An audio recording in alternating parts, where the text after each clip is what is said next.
तो हेलो बच्चों, कैसे हो आप सभी लोग। आप सभी का स्वागत है मेरे चैनल एडुकेशन फ्रॉम बुक्स में।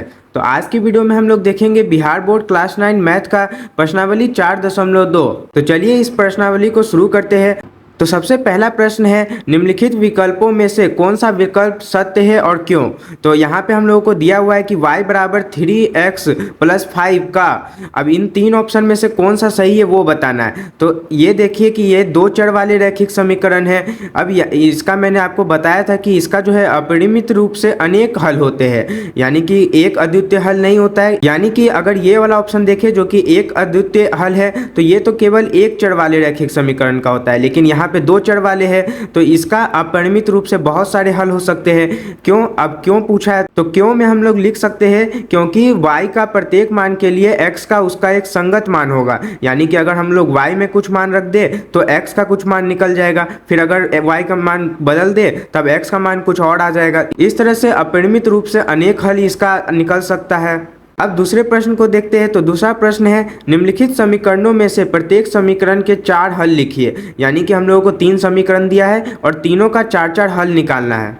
तो सबसे पहला समीकरण है 2x प्लस वाई बराबर 7। इसका हम लोगों को 4 हल निकालना है। तो हम लोग क्या करेंगे कि पिछले वीडियो में मैंने बताया था कि हम लोग क्या करेंगे कि सबसे पहले x का मान लेते हैं 0 रखते हैं, तब y का मान क्या हो जाएगा वो निकाल लेंगे। तो अगर ये 0 रख देंगे तो 0 से 2 गुना होकर 0 ही हो जाएगा। तो इस तरह से y का मान 7 आ जाएगा। तो यहाँ पर हम लोग लिख लेंगे x और y। तो इसका एक हल ये हो गया, यानी कि 0 और 7। फिर अब दूसरा हल निकालने के लिए y को इस बार 0 रख देते हैं। तो y को 0 रखने पर ये 2x बराबर 7 हो जाएगा, जिसके कारण ये 2 जो है गुना में है तो इधर आके भागा में हो जाएगा। तो 7/2 क्या हो जाएगा, 3.5 हो जाएगा, या फिर आप लोग 7/2 भी लिख सकते हैं।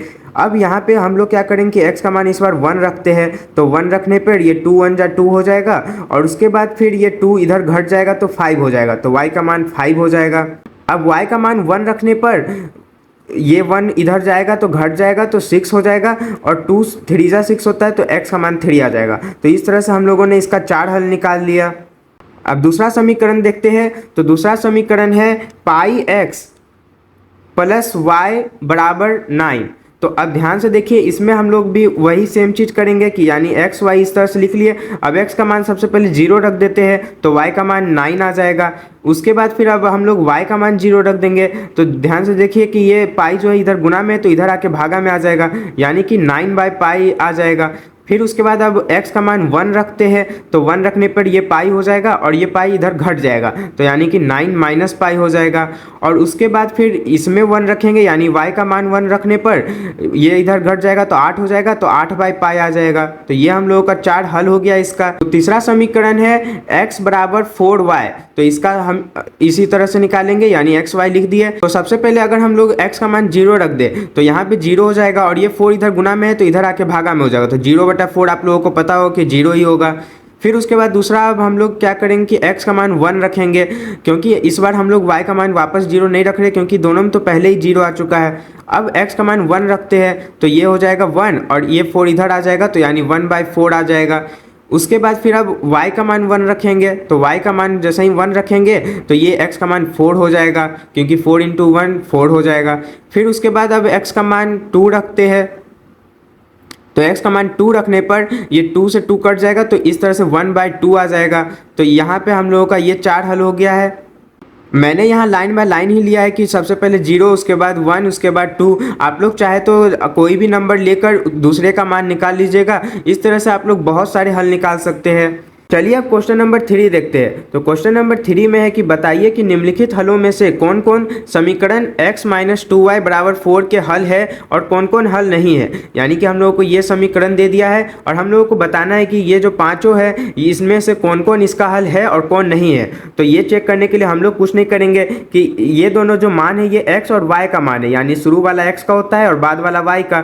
तो बस हम लोग इस मान को इस समीकरण में रख देंगे, और जिसमें भी ये LHS जो है वो RHS के बराबर आ जाएगा, यानी कि वो इसका हल है, और अगर नहीं आया तो नहीं है। तो अब एक एक करके जांच करना शुरू करते हैं। तो सबसे पहला हम लोगों को दिया हुआ है 0 और 2। तो अब 0 और 2 रख कर देखते हैं। तो x के जगह 0 रख देंगे और उसके बाद y के जगह 2 रख देंगे। तो ध्यान से देखिए ये क्या हो जाएगा, -4 हो जाएगा, जबकि बराबर में क्या है 4 है। तो ये दोनों बराबर नहीं आया, तो इसलिए हम लोग लिख देंगे नहीं, ये जो है 0 2 ये इस समीकरण का हल नहीं है। अब दूसरा चेक करते हैं। तो दूसरा दिया हुआ है 2 0। तो सबसे पहले x के जगह 2 रख देंगे और -2 इंटू 0 हो जाएगा। तो ध्यान से देखिए ये क्या हो जाएगा, 0 इंटू 2 तो 0 ही हो जाएगा और 2 - 0 क्या हो जाएगा, 2 हो जाएगा। तो इस तरह से ये भी 4 के बराबर नहीं आया, तो यहाँ भी नहीं लिख देंगे, यानी ये भी एक हल नहीं है। फिर इसी तरह से तीसरा चेक करते हैं। तो तीसरा है 4 0। तो सबसे पहले x का मान 4 रख दिए, उसके बाद -2 इंटू 0। तो ये तो पूरा खत्म ही हो जाएगा, 0 हो जाएगा। और उसके बाद यहाँ 4 आ गया, तो यहाँ पे 4 आ गया और बराबर में भी 4 ही था। तो इस तरह से ये एक हल है, तो यहाँ पे हाँ लिख देंगे। अब चौथा चेक करते हैं, जो कि है √2 और 4√2। तो इसमें भी हम लोग वही करेंगे, √2 हो जाएगा और -2y था, यानी कि 2 इंटू 4√2 हो जाएगा। तो अब इसको सॉल्व कर लेंगे। तो ये √2 और माइनस ये 4 2 8√2। अब ध्यान से देखिए ये -8 है और ये +1 है, यानी कि ये -7√2 हो जाएगा। ये भी लेकिन बराबर नहीं आया 4 के, तो इसलिए इसमें भी नहीं लिख देंगे। अब इसका पांचवा और आखिरी नंबर चेक करेंगे, जो कि है 1 और 1। तो सबसे पहले x के जगह 1 रखेंगे और फिर y के जगह भी 1 ही रखना है। तो इससे ध्यान से देखिए 1 - 2 आ जाएगा, जो कि -1 हो जाएगा। तो यहाँ पे भी 4 नहीं आया, तो इसलिए यहाँ पर भी नहीं लिख देंगे, ये भी एक हल नहीं है।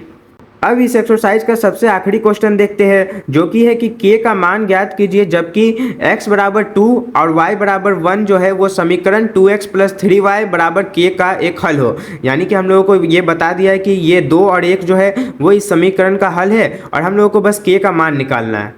तो ध्यान से देखिए समीकरण है कि 2x + 3y बराबर k, और हम लोगों को बता दिया है कि x बराबर 2 है और y बराबर 1 है। तो अब हम लोग कुछ नहीं करेंगे, बस x और y का मान रख देंगे। तो 2 इंटू 2 हो जाएगा प्लस 3 इंटू 1 हो जाएगा और बराबर k हो जाएगा। तो ये 2 2 4 हो गया, प्लस 3 1 3 हो गया और बराबर में k है। तो इस तरह से k का मान क्या आ गया, 4 3 7 आ गया। तो ये हम लोगों का आंसर हो गया। तो इसी के साथ हमारा प्रश्नावली 2 जो है वो पूरी तरह से कंप्लीट होता है। अब मिलेंगे इसके अगले एक्सरसाइज में। जय हिंद।